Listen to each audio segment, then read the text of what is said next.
tenemos la visita del licenciado Álvaro García Linera, el señor vicepresidente del Estado Plurinacional de Bolivia. Álvaro, bienvenido.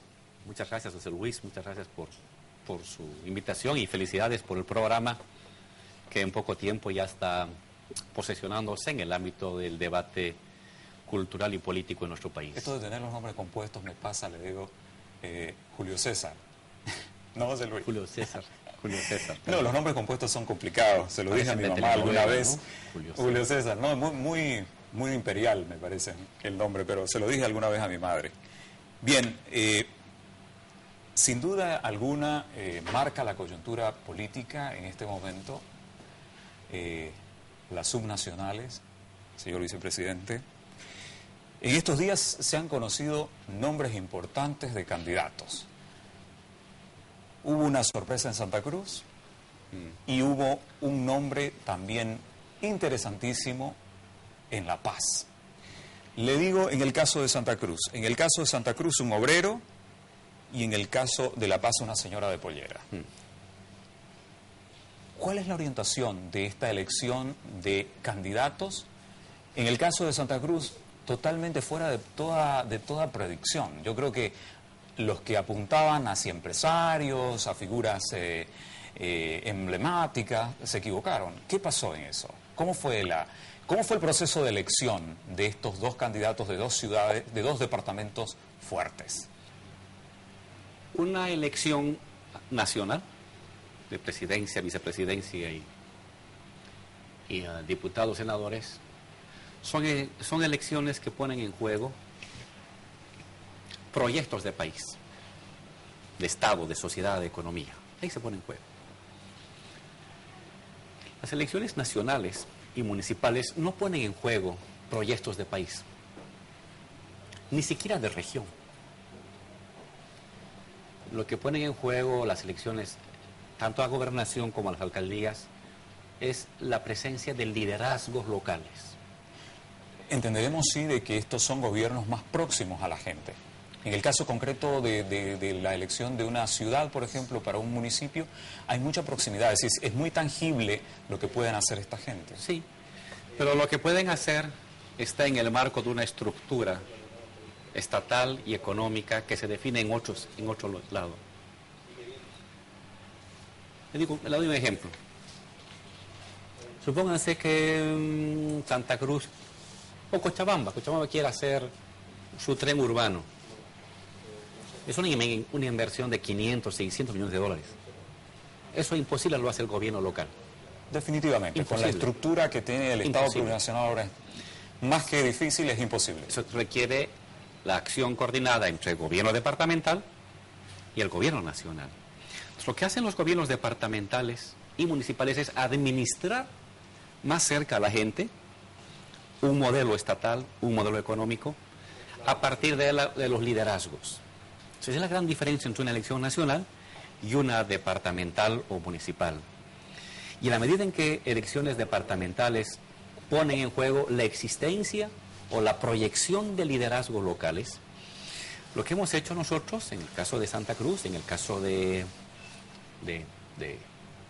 La Paz, es justamente esto, rescatar la existencia de liderazgos, en este caso obreros, un petrolero, de liderazgo indígena, campesino, aymara, la compañera Felipa, para proyectar, no solamente para ganar estas elecciones, sino para proyectar en el tiempo la existencia y la construcción de estos liderazgos locales. Están en construcción. Definitivamente. ¿Qué pasó con los empresarios que sonaban como nombres? No quiero nombrarlos, simplemente preguntarles qué pasó con ellos, por qué no se consolidó esa emergencia de un liderazgo que a nombre del MAS podría venir del empresariado, Álvaro. Hay liderazgos empresariales aquí en Santa Cruz, eso es muy claro, ¿no? Entonces, cuando se dijo, bueno, a ver, ¿qué tipo de líderes tenemos en Santa Cruz? Se hizo un listado de personalidades y de líderes regionales, que iban desde indígenas, de tierras bajas, obreros, empresarios. No necesariamente comparten nuestros puntos de vista, simplemente son parte de los liderazgos regionales que han emergido en el último tiempo. Y a partir de esa mirada que se hizo los liderazgos, se optó se consultó para potenciar, para reforzar y para apostar por la presencia de un liderazgo obrero acá para las elecciones, sin descartar el vínculo, el trabajo coordinado con los líderes y las instituciones empresariales con las que tenemos, al margen de las elecciones, tenemos una relación muy fluida de trabajo conjunto. ¿Y cómo le cayó el no de ellos a ustedes? El presidente les agradeció en público, lo dijo públicamente. ¿Cómo les cayó el decir no?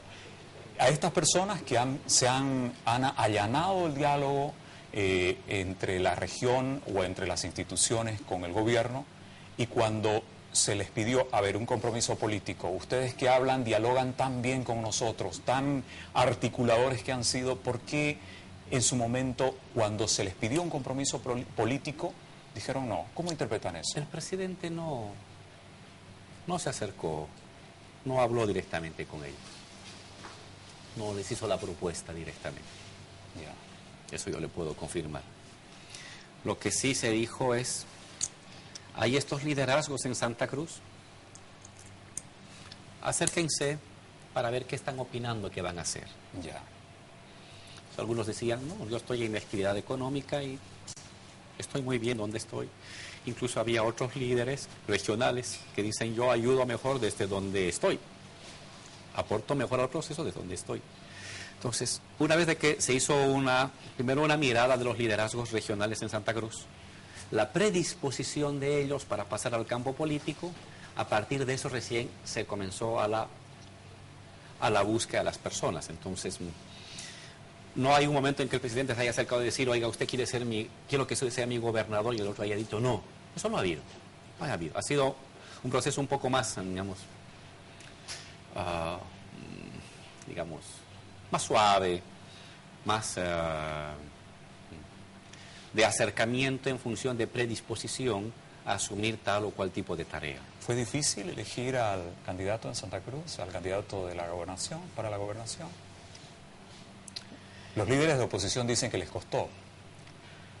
En cualquier lado siempre requiere un trabajo, en cualquier lado. Uno diría, oye, Álvaro, no hay problema en Oruro o Cochabamba porque van a ganar La Paz. No es cierto. Uno nunca tiene que desmerecer al opositor.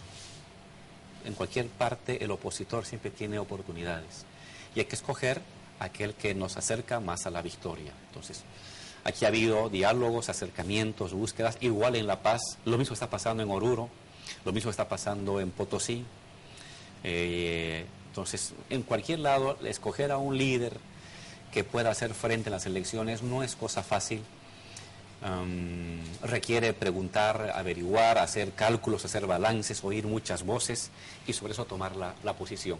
Ahora, que ha habido varios candidatos, ha habido varias personas que en todo caso precandidatos. Sí, perdón, precandidatos, que se han postulado y que se han ofrecido, ha habido numerosos, pero hay que saber escoger cuál para esa elección y para futuro representa una proyección importante, porque no se olvide que somos una estructura política que no actúa en la historia cortoplacistamente. Nosotros miramos muy lejos.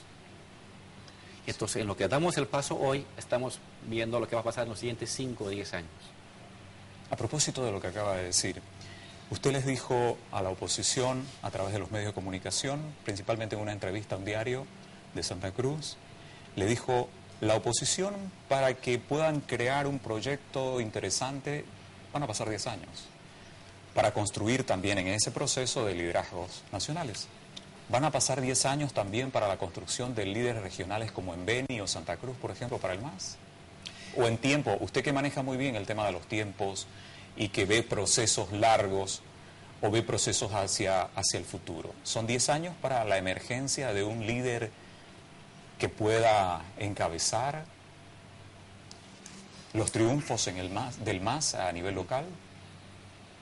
Yo creo que en el caso del Beni y de Santa Cruz, estamos en un momento muy interesante, de franco ascenso.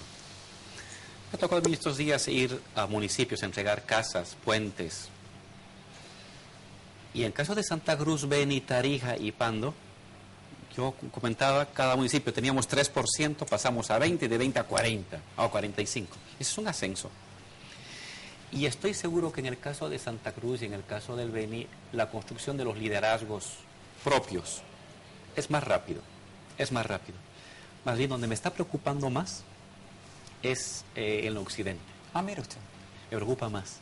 ¿Por qué? Porque en el occidente, muy rápidamente, los líderes sociales han pasado al ámbito del parlamento y dejan un vacío en el ámbito social. Y venimos así 9 años.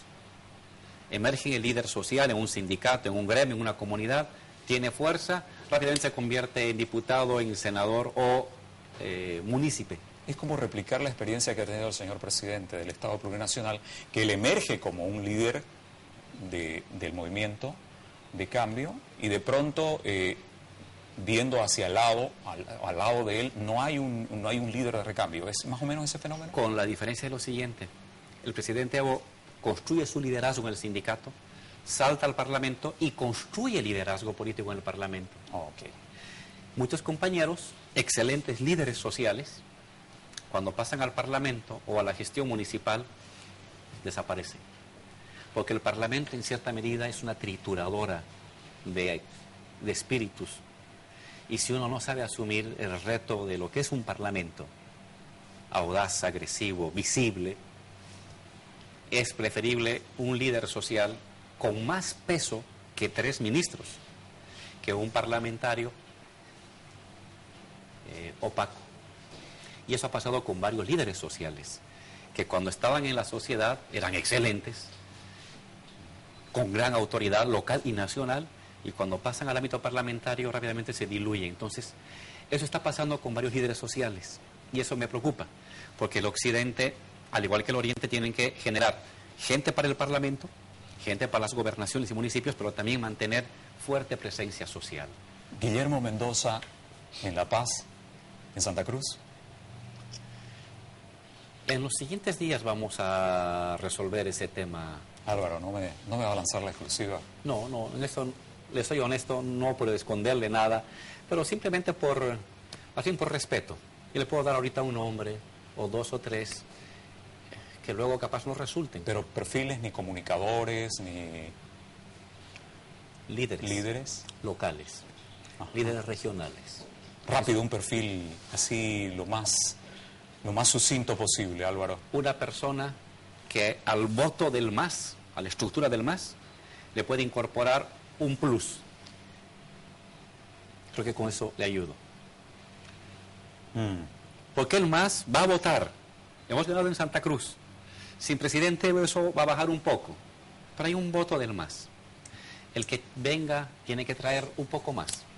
Tiene que jalar voto de otro sector donde no llegamos nosotros, necesariamente o muy fácilmente. Y tiene que ayudar a cohesionar el voto del MAS.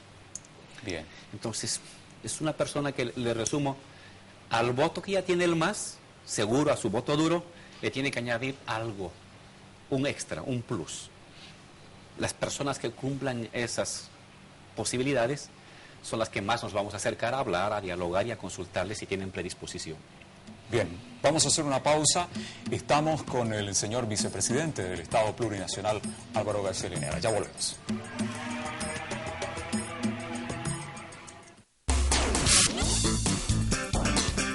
Continuamos con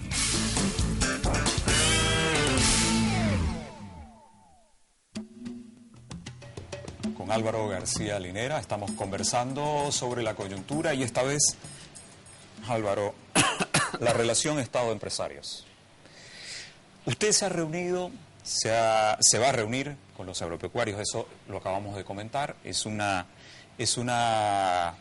parte de la función del Estado, junto con en esta economía plural donde el empresariado tiene su espacio. En algún momento usted les decía en un par de entrevistas que los empresarios no pueden ser en grande, que debieran pensar en grande. Como usted lo sabe, los tuve aquí a 3 de los más altos dirigentes institucionales y empresariales de Santa Cruz, y ellos dicen no, nosotros sí pensamos en grande, pero no hay las condiciones. ¿Qué le responde usted? Si es así, excelente. En términos de mirada que tengan el empresariado y decirles que como Estado vamos a cumplir nuestras tareas para crear las condiciones. Pero ¿qué es pensar en grande, Julio César? El año 2005, el Estado invertía, estoy dejando de lado salarios, policía, militares, burocracias, estoy hablando de inversión, 600 millones. Y el empresariado para entonces invertía, el nacional, cerca de 400 millones, casi 500. Hoy el empresario nacional invierte 1.100 millones, ha mejorado, ha duplicado su inversión, pero el Estado invierte 6.000. El Estado ha multiplicado por 10 su inversión, el empresario ha multiplicado por 1 o por 2 la inversión. Entonces, cuando les decimos, piensen en grande, es que acompañen este ritmo que ha asumido el Estado. El Estado es una locomotora, no, es más, es un tren bala. Hemos pasado de una economía de 9.000 millones a 32.000. El Estado gasta 6.000 millones. Este año va a gastar, este año 2015 que viene, está planificado, incorporando a las empresas del Estado, Sociedad Anónima, tienen otro nombre ahora, somos 8.000 millones de dólares. Y hemos planificado como Estado al 2015, al 2020, el Estado debería estar gastando en inversión, solo inversión, cerca de 14.000 millones de dólares. Entonces, es una economía que tiene al Estado como su locomotora, pero que tiene que tener el acompañamiento obligatorio de un empresariado boliviano más fuerte, más vigoroso, ¿no? Y especialmente en agricultura. Si el empresario le pregunte, le dice, este es el escenario que tengo, un Estado que es una locomotora, un Estado que pone las reglas, obviamente, ¿en qué se beneficia la empresa privada? ¿En qué se ha beneficiado hasta el momento? ¿Cuál es el escenario tan propicio que puede decirles, ok, este es el escenario de inversión, empezamos a invertir o empezamos a llamar socios que puedan apuntalar esa inversión? ¿Qué se avanzó desde hace 9 años hasta el momento, comparando un escenario con otro? Que hemos pasado de exportaciones, por ejemplo, las exportaciones, de 2.700 a 12.000 millones. La mitad de eso, el Estado, con el gas y minerales. La otra mitad es el sector privado. Minerales, agricultura, manufactura. ¿No afectaron los precios regulados, Álvaro? No. Esto que, por ejemplo, le planteo el caso de lo que ha pasado esta semana que culmina, con el caso de los polleros o los avicultores y la relación con una u otra empresa que no termina vendiendo porque se estoy subvencionando, estoy perdiendo. Mire, y no puede exportar, por otro lado. Cerraré la primera parte que usted me dice. Sí. Usted tiene una economía que ha crecido mucho, una economía que ha exportado 5 veces más, una economía que tiene un crecimiento del 5% en promedio anual, frente al resto de economías del continente que crecen el 1%, el 2%. Y eso se traduce en que hay mayor movimiento económico. La gente puede comprar más, y si la gente puede comprar más, el empresario que produce puede vender más, tanto afuera como aquí adentro. Usted tiene ahora, yo que sepa, no hay ningún empresario que puede decir, oye Álvaro, por tu culpa gano menos que antes. Todos, sin excepción, todos. Y le apuesto lo que usted proponga, que el empresario hoy gana más que antes. Pues le decimos, pueden ganar 5 veces más. De lo que ganan ahora, que ya están bien, pueden ganar 5 o 6 veces más. ¿Qué? Inviertan más. Y el tema, por ejemplo, de los avasallamientos, lo que ellos llaman la inseguridad jurídica. A eso voy, a ese punto, ¿no? Entonces, es un excelente escenario. Estábamos viendo los precios, ha bajado la soya, me va a decir Álvaro. Sí, ha bajado, pero entre el año 2000 y 2005 el precio de la soya era $200. Llegó a 500, ahora está en 300, 350, es un buen precio. no es como el del 2012, sí, pero es frente a los años 2000 es un buen precio. Lo mismo pasa con la chía, lo mismo pasa con el maíz, lo mismo pasa con el aceite de soya, con la torta. Es un buen escenario del mercado internacional y en el mercado nacional la gente gasta más. Recibimos un país que el salario mínimo era $40, Julio César, $40. Ahora el salario mínimo son $210, el salario mínimo. Y va a ser más todavía. Hay que llegar al salario mínimo latinoamericano. Argentina está en 400, Paraguay está en 350, Chile es un poco más. Que lleguemos a un salario promedio mínimo para los trabajadores de cerca de $300, 350 es una buena cosa que se traduce en mayor consumo. Hay buen mercado para alimentos, hay mercado interno en expansión, la gente gasta más, entonces uno puede vender más. En ese escenario, les decimos crezcan más. Ah, pero Álvaro, falta el tema de seguridad. Muy bien, de los 140 avasallamientos denunciados, 90 hemos desalojado. Y los restantes 40 o 50 que nos falta, los vamos a desalojar. La señal ha sido muy clara. No existe motivo objetivo para que se justifique el avasallamiento. Hay tierras del Estado. No se tiene por qué avasallar las tierras de la gente que las ha habido de manera legal y que produce. Hoy, en un mes, en 3 meses, vamos a entrar con la policía, los vamos a desalojar. Lo hemos hecho en 90 lugares y vamos a completar los siguientes 50 que nos faltan. No tenga la menor duda. Álvaro, el tema de cupos a las exportaciones. ¿Por qué hicimos eso? Porque el año 2008, en una guerra política, a alguien se le ocurrió. Nosotros no nos metíamos con la agricultura. Pero en 2008 a alguien se le ocurrió molestar al gobierno restringiendo el cupo de aceite para el consumo interno.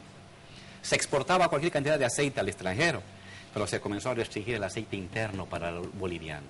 Y el aceite pasó de 9 pesos el litro a 10, a 11, a 12, a 13, a 14, a 15. Momento. ¿Quiere exportar? Primero garantice el aceite interno para Bolivia. Sí, le doy otro ejemplo. Ajá. Azúcar. En el año 2011 se exportó mucha azúcar. Y en el mes de agosto nos dicen, Álvaro, no va a haber azúcar en Bolivia. Cuando entre febrero, marzo, abril, mayo, junio habían exportado todo. Y en agosto, septiembre nos dicen, va a faltar azúcar. ¿Qué hace Tosuno? Es decir, uno tiene que tener, no controlar, tiene que llevar un registro de lo que producimos para que no falte en el mercado interno. No les gusta a los empresarios, lo entiendo, pero la mejor forma de superar eso es decir, y es nuestra propuesta, señores empresarios, en vez de estar dando vueltas en torno a 3 millones y medio de hectáreas, y una vez estamos en soya, luego pasamos a otro producto, ¿por qué no pasamos a 5 o 6 millones de hectáreas?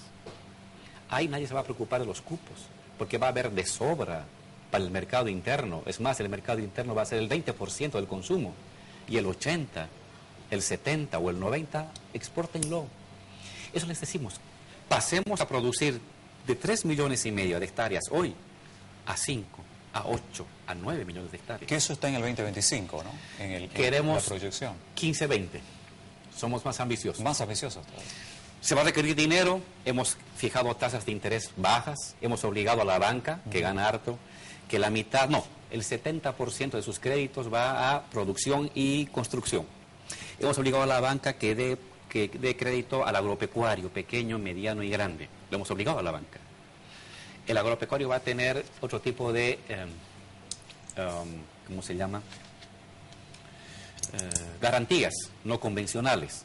Ahora tengo que estar, si usted es agropecuario, tendría que estar poniendo en garantía su casa.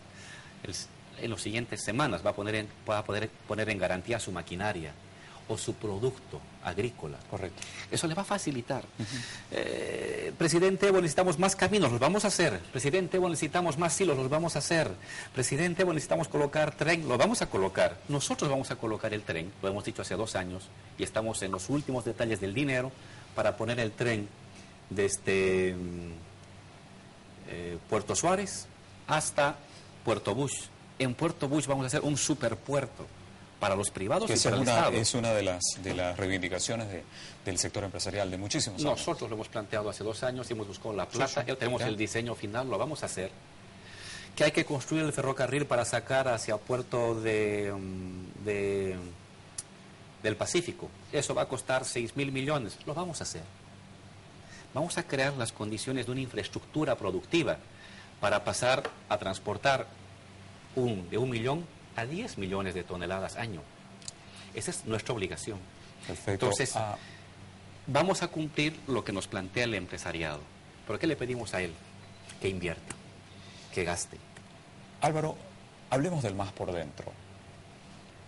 Primero, los masistas fundacionales, esos masistas que en algún momento radicalizaron su posición por los escenarios que se vivían, por la confrontación que se vivía.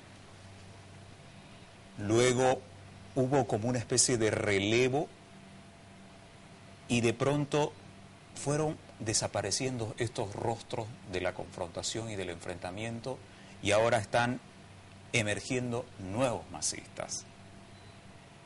Para mucha gente hay un mundo de diferencia entre los fundacionales y los nuevos masistas, los llamados recién llegados. Para unos son arribistas, oportunistas. Es que el MAS está haciendo ya el recambio, es decir, ya no le sirve la cara, el rostro de aquellas personas que encabezaron la confrontación, aquellas personas que fueron la punta de lanza y que ahora ya no son candidatos para nada. ¿Fueron desechables, Álvaro? No. El MAS nació como un instrumento de los pobres, de los humildes. Es una estructura política, un instrumento que nació del mundo sindical. Hoy el presidente Evo, 9 años, el boliviano más universal que hemos tenido en nuestra historia, para definir el candidato de Santa Cruz. ¿Con quién se ha reunido? Con campesinos, Bartolinas, interculturales, SIDO, CEPES. Ese es el núcleo. El presidente Evo no fue a reunirse con el Banco Mundial, no se ha reunido con la asesora norteamericana que asesora a los partidos políticos aquí de derecha, no. Se ha reunido con su origen, porque en nosotros el pacto de unidad es el mando político.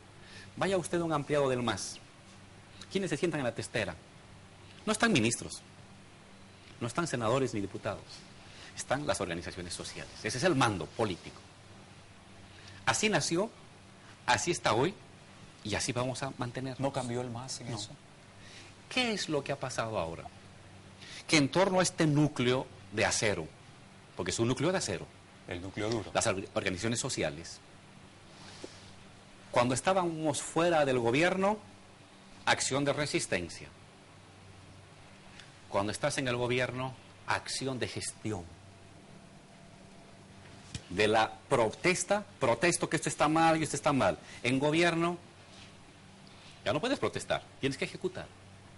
Entonces, es este núcleo duro de organizaciones sociales que tiene que incorporar para la gestión a distintos otros sectores sociales. Y en el fondo esa es la hegemonía. Déjeme, bien, me parece una excelente definición de lo hegemónico, pero, a ver, ¿era normal ver masistas en el Plan 3000 en Santa Cruz, en la Villa 1 de Mayo? Ahora se puede ver masistas en los barrios cerrados del Urubó, por ejemplo.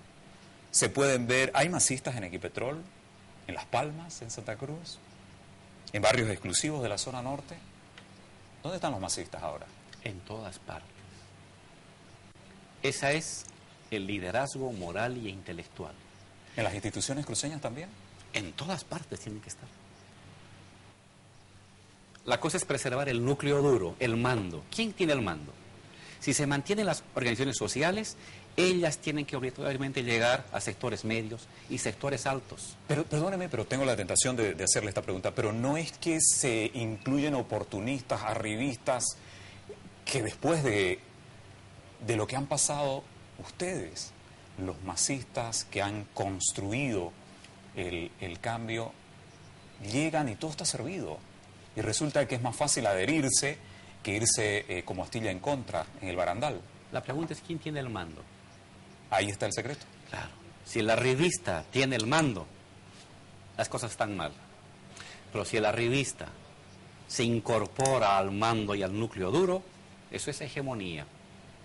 Así se construyen los proyectos de largo plazo en las sociedades, con la capacidad del núcleo duro inicial de arrastrar, de convencer a otros núcleos que inicialmente o eran distantes, incluso adversarios. Doy un ejemplo, Julio César. Yo estuve en la cárcel 5 años. Tuve a un oficial educado, formado en Argentina, como mi carcelero. 4 años. En la cárcel. Ese oficial luego ha sido mi edecán. ¿Cómo es posible que el que te tuvo encerrado seguramente no trataba bien a mi viejita que venía cada mes a traer un poco de comida, sea tu edecán? ¿Por qué no? Yo no me he adherido a él. Yo no he cambiado. Yo sigo pensando hoy lo mismo que pensaba cuando estaba en la cárcel. Me sigo comportando de la misma manera. Pero él, que en la cárcel me controlaba, me vigilaba y daba informes hasta de lo que respiraba cada minuto, luego ha sido mi edecán. ¿Es el mismo hombre que escribió Sociología de los Movimientos Sociales? Es el mismo. Entonces, ¿quién ha cambiado? ¿Álvaro cambió o cambió el oficial? El oficial ha cambiado. Álvaro es el mismo, con su misma rutina, su mismo pensamiento. Eso pasa en la vida. Si usted quiere tener irradiación, expansión de su pensamiento, tiene que llegar incluso al que el día de hoy es su adversario. El día de mañana hay que intentar que esté con usted, pero usted no cambie 1 milímetro. Usted no se mueva 1 milímetro de donde está. Y estas nuevas élites nacidas de este proceso de cambio, les gusta la comodidad. Les gusta el dinero en el bolsillo, la compra de bienes, probablemente algunos suntuarios. Ya no viven esas condiciones que usted acaba de plantear, por ejemplo, de ninguna manera. Nunca han pisado la cárcel, nunca han sido reprimidos, nunca han tenido que oler el gas lacrimógeno, nunca han recibido un puñete o un insulto. ¿Esto no obliga a pensar diferente, Álvaro? Yo separaría 2 cosas, Julio César. La primera cosa es, ciertamente está emergiendo una nueva generación popular, indígena, campesina, sindical, obrera, que no se ha fogueado en la guerra, no se ha fogueado. En los exilios, las cárceles, no se ha fogueado. Nosotros somos, si quiere usted, el último coletazo, porque a otros los mataron.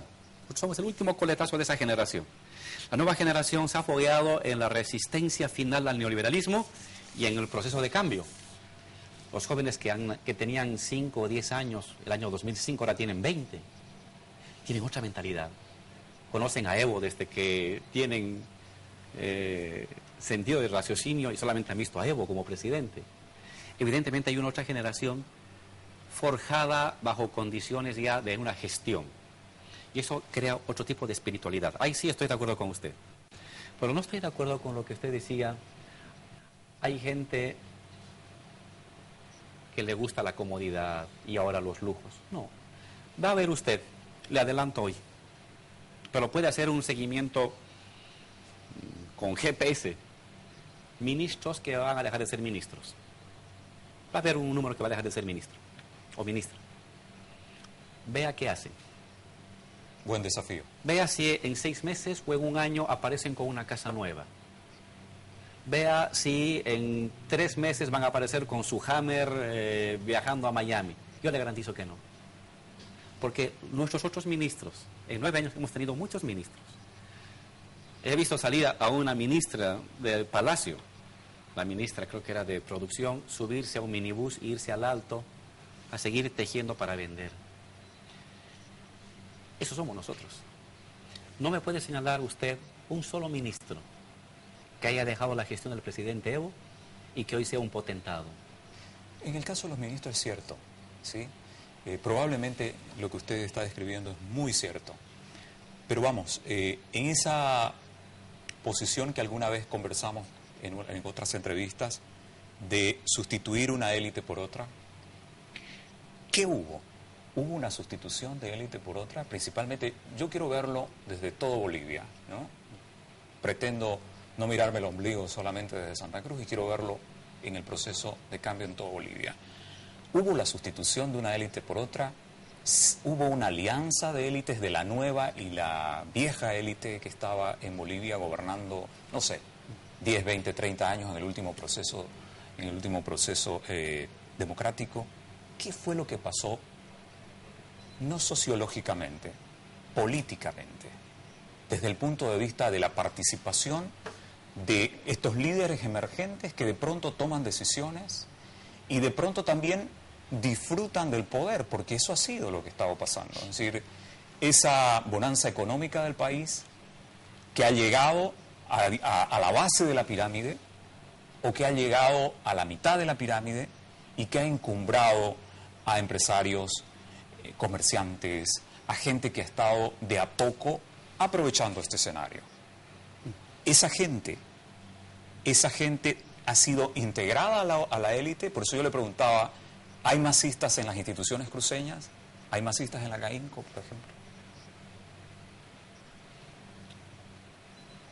Un cambio de gobierno en cualquier país del mundo significa un recambio de élites, una élite por otra. ¿En Bolivia ha habido un cambio de gobierno? Sí. Y ha habido también entonces una sustitución de una élite por otra. Pero en Bolivia ha habido algo más. Ha habido un cambio de gobierno, pero ha habido un cambio de la estructura de poder del Estado. Por eso es revolución. ¿Hay cambio de élite? Sí, pero a diferencia de una elección normal, hay un cambio en el bloque clasista que dirige el país. Hace 10 años, Julio César, ¿quién definía el presupuesto general del Estado? Las inversiones más grandes. Se reunía Sánchez de Lozada con, no sé, con Repsol y con el FMI y definían esto hay que hacer o esto hay que hacer, o al presidente. En tiempos de Tuto Quiroga, definió que había que hacer un puerto y exportar LNG por Chile.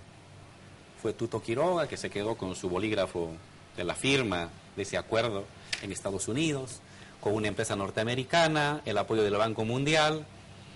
Ellos decidían. Hoy ya no.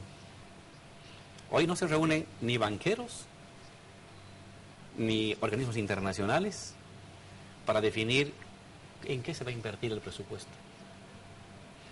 Hoy se definen otras gentes, otros bloques de poder para decir, hay para invertir 8.000 millones, muy bien, esto para agricultura, esto para carreteras, esto para hospitales. Se recoge otro tipo de necesidades. Para graficar más sencillamente a las personas que nos ven, hace 10 años, Julio César, a estas alturas, para saber quién iba a ser el comandante general del ejército y quiénes iban a ser los nuevos generales, había que estar haciendo fila en la embajada norteamericana y saber quiénes iban a ser invitados a prender el arbolito de Navidad en la embajada norteamericana. Usted los veía entrar los generales, coroneles, decía, este va a ser comandante o este va a ser diputado. Hoy no, hoy la fila ya están llegando a la asamblea, sellos, las Bartolinas, los interculturales, LACO. Así van llegando hoy los files de los coroneles para ser generales. Ese ejemplo que parece un poco chistoso te habla de cómo se ha cambiado el bloque clasista de poder, o la alianza o la estructura de clases que hoy toma decisiones. Entonces, ciertamente hay un recambio de élites, pero ante todo ha habido un recambio y una transformación de las clases sociales con capacidad de decisión en los asuntos comunes. Probablemente una cosa es consecuencia de la otra.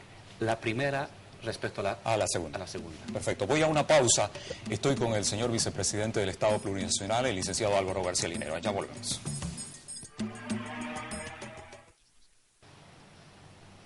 Es un poder, y el poder es como el mercurio líquido. Usted lo puede agarrar en la mano y el mercurio líquido se vuelve una bolita.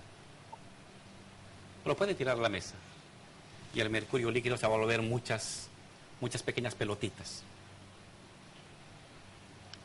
alguien va a agarrar. Si nosotros lo agarramos, va a estar así. Si no lo agarramos, va a quedar disperso, pero alguien va a quedar con ese pedazo de mercurio líquido. Porque el poder no desaparece. El poder siempre está. Y si uno no lo ejerce, lo va a ejercer otro. Esa fue la reflexión que tuvimos con el presidente Evo a solas. Y el presidente Evo me dijo, Álvaro, lo entiendo, pero no vamos a concentrar. No nos vamos a meter. No nos vamos a meter en la justicia. Esto fue... Año 2000, antes de las elecciones de los jueces. Y por eso el presidente Evo y el vicepresidente no eligieron una sola persona como precandidato de jueces. Y todo lo dejamos en manos de los diputados y los senadores. Y yo tengo anotado la lista, porque les dije, muy bien, van a proponer ustedes. Ustedes asumen la responsabilidad. Y fui anotando, ¿quién va a ser el precandidato? ¿Por qué? Ha pasado esta prueba, tiene esta calificación, pero tiene el apoyo de la Federación de Gremiales. Muy bien. ¿Quién apoya? El diputado. Vicepresidente y presidente no metieron una solo recomendado para ir a la votación. Es más, el presidente me llamó para que una persona que había pasado el apoyo de sectores sociales la sacáramos. Fue una señora, porque era la mamá de la jefa de gabinete del presidente. Y dijo, no, sáquenla. Tendrá los méritos, tiene el apoyo, pero yo no quiero verme involucrado. Cortito, un operador de justicia que también es fundamental, los fiscales. Sí. La relación directa con el Ministerio de Gobierno, la forma... Bueno, estas son las denuncias que las hacen. Y las hacen reiteradamente. Le voy a dar mucho. Desde el caso Terrorismo 1, por ejemplo, han estado vinculando siempre el trabajo de los fiscales para con el Ministerio de Gobierno. Y las denuncias son cada vez más recurrentes. Mire, Julio César, si nosotros tuviéramos alguna posibilidad de que esos fiscales trabajaran 7 días a la semana y no estuvieran declarando cuarto intermedio de 15 días cada vez que se le ocurre a un señor desmayarse porque hace mucho calor. Esas son irregularidades y telenovelas judiciales. Es una vergüenza. Pero todos los vicios procesales que denuncian y todo, ustedes no están de acuerdo, obviamente, pero, con... ¿qué queremos? De una buena vez sentencia. Señores, sentencia. Si pero son, llegará la si sentencia son en algún todos momento... culpables adentro, si son todos inocentes afuera, pero sentencia. Ese es nuestro único pedido público a la Fiscalía. Acaben de una buena vez ese juicio. Pero acábenlo. Que no vino una persona, se suspende. Que le dolió la cabeza a otro señor, se suspende un mes. Eso es hacerse la burla a la gente. Otro ejemplo sobre la Fiscalía. Nosotros estamos enjuiciando y hemos denunciado que un fiscal ha extorsionado a un funcionario de UPRE, que depende del presidente del Estado. Lo ha extorsionado pidiendo coima. Y hemos ido a denunciarlo nosotros. Si nosotros controláramos la Fiscalía, ¿usted cree que hubiera pasado eso? Si nosotros pedimos hace 2, 3 años, de una buena vez acaben el juicio, ¿usted cree que si controláramos la Fiscalía, no hubiéramos obligado al fiscal a que si se desmaya, se cae, le duele su cabeza, sigan con el juicio, continúen las audiencias sábado y domingo en la noche para acabar ese juicio? Son los mejores ejemplos para saber hasta qué punto nosotros, es la palabra fuerte, hemos abdicado del control de la justicia. Presidente Evo y su vicepresidente hemos abdicado de cualquier tipo de control o de intervención en la justicia. Lo acordamos Evo y yo el año 2011. Y a veces decimos, quizás por demasiado demócratas nos ha pasado esto. Porque quizás si hubiéramos tenido una mayor observancia en la justicia, no hubieran pasado todas este tipo de incongruencias y de desatinos al interior de la justicia, y tendríamos una justicia un poco más eficaz. Porque Evo y yo somos gente de trabajo, gente que quiere resultados. La relación con la Iglesia Católica es una relación frágil, sensible. El gobierno cuestiona a la jerarquía católica, pero se reúne con el jerarca mayor, con el Papa Francisco. ¿Cómo se entiende esto? El proceso de cambio es una reestructuración de todo el Estado. y estamos poniendo orden a las cosas. Que los militares se metían en política. Los militares, monopolio de la fuerza legítima en los cuarteles, poder civil. Que los políticos son empresarios, los empresarios son políticos. Momento. No puede haber alguien que tenga poder económico y que tenga a la vez poder político. Poder económico a lo suyo, haga empresa, invierta, triplique sus ganancias, pero en la economía, no se meta a la política. Sector empresarial extranjero, era dueño del país, definía ministros. Un momento, señor empresario, usted trabaja para nosotros, pague sus impuestos, invierta, igual que se meta en política. Iglesia. La iglesia es la salvadora de los espíritus. Muy bien. Tiene todo el derecho. Iglesia, salve el espíritu de los seres humanos. Trabaje como el espíritu. Que del cuerpo y de la política se hacen cargo los políticos. Un Estado que era un chairo, diríamos en el altiplano, aquí diríamos esta sopa donde le metemos de todo, ¿qué sería aquí? Un locro. Un locro, un Estado que era un locro, un chairo, donde todos se metían a todo, hemos separado. Sopita de pollo acá, su segundo y su postre, todo en su lugar. Estoy graficando de una manera muy didáctica Sí. esta reorganización del Estado. La Iglesia a su función del alma, no en la política. El empresario a su función de generar riqueza, no a meterse en política. El militar a preservar la unidad territorial y monopolio de las armas, no a la política. Álvaro, se entiende muy bien lo que acaba de decir. Es decir, a los empresarios, perfecto. Por eso viene la pelea a veces con algunas, no con la iglesia, no con la base. Evo lo ha dicho muchas veces, él es un católico de base. Es un hombre muy religioso el presidente. Ahora, déjeme a mí terminar esta idea porque me parece fundamental. Voy a enlazar con algo que hemos conversado con usted. Me parece fundamental esto que dijo. Perfecto, cada uno en sus roles, ¿no? Y en un Estado laico, la Iglesia sí, en lo espiritual. De acuerdo. De acuerdo desde el punto de vista conceptual, pero es muy complicado para el católico, para el cristiano, hacer eso. Es decir, aquel que tiene como modelo a Cristo, es muy difícil que pase por esta vida solamente mirando hacia lo intangible. Esa gente ha sido militante desde los púlpitos en Nicaragua, en el Frente Farabundo Martí, en los frentes que han estado participando en guerrilla.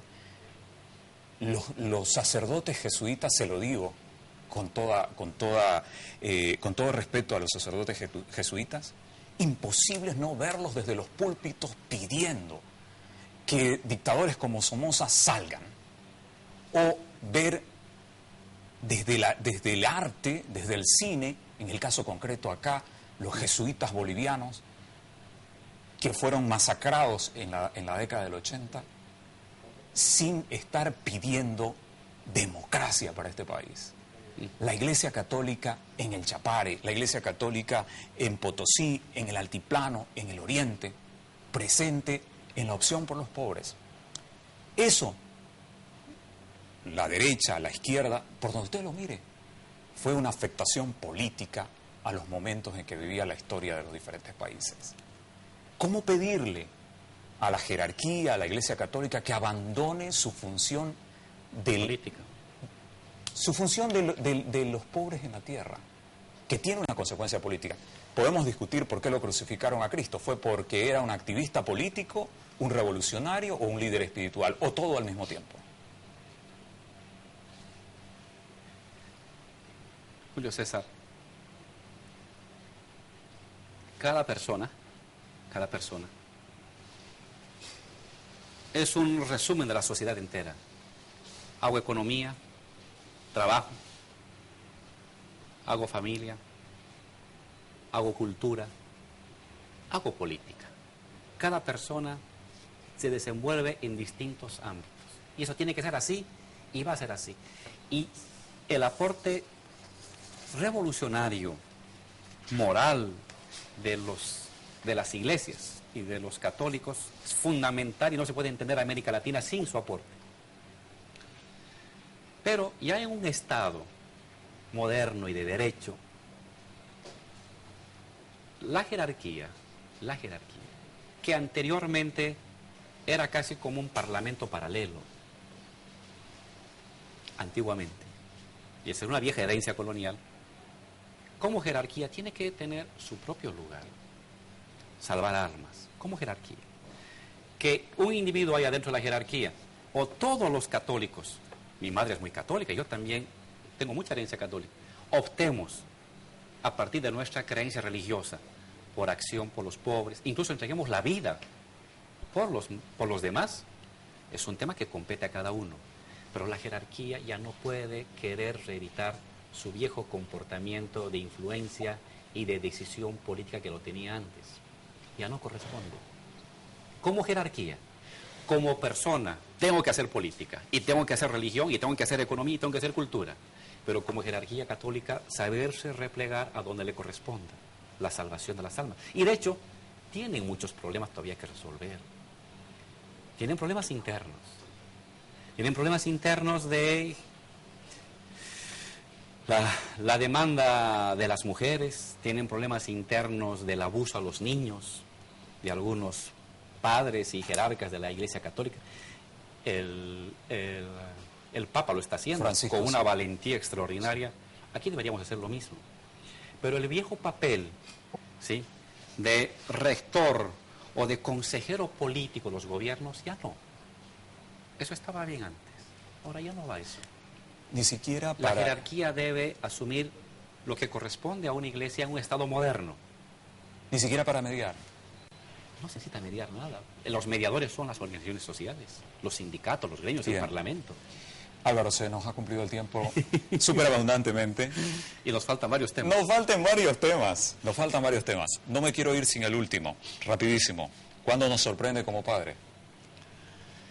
Bueno, era una de las tareas que falta, ¿no? Supongo que en los siguientes años tendrá que ser. Hasta el propio presidente Morales le ha dicho ya, póngase a trabajar. Anda exigiendo cada rato. ¿Sí? Soy una persona que ha vivido, que ha dedicado toda su vida por sus ideas y que no ha tenido algo que lo detenga por sus ideas. Y sabe que el acto de reproducción es el momento más conservador que tiene un ser humano. Y eso a veces ha costado tomar esa decisión, ¿no? Pero bueno, por amor uno hace muchas cosas. Sí, pero es muy interesante, le digo. Yo tengo tres hijos y ver la reflexión que tienen, vernos convertidos en el arquero que lanzamos la flecha, como dice Jalil Gibran, es muy interesante. Es muy interesante. Álvaro, le agradezco muchísimo por su tiempo. A usted, de verdad, y ha sido un gusto, ha sido un diálogo bastante abierto y lo valoro muchísimo. Muchísimas gracias a usted por la invitación y por todo el diálogo. Muchas gracias a usted. Bien, finalizamos acá, Caballero Pregunta. Prácticamente hemos estado algo más de 60 minutos, probablemente, con nuestros espacios comerciales dedicados a esta conversación con el señor vicepresidente del Estado Plurinacional. Le agradecemos muchísimo a todo nuestro país, a mi querido Bolivia, la atención prestada. Un abrazo. Muy buenas noches.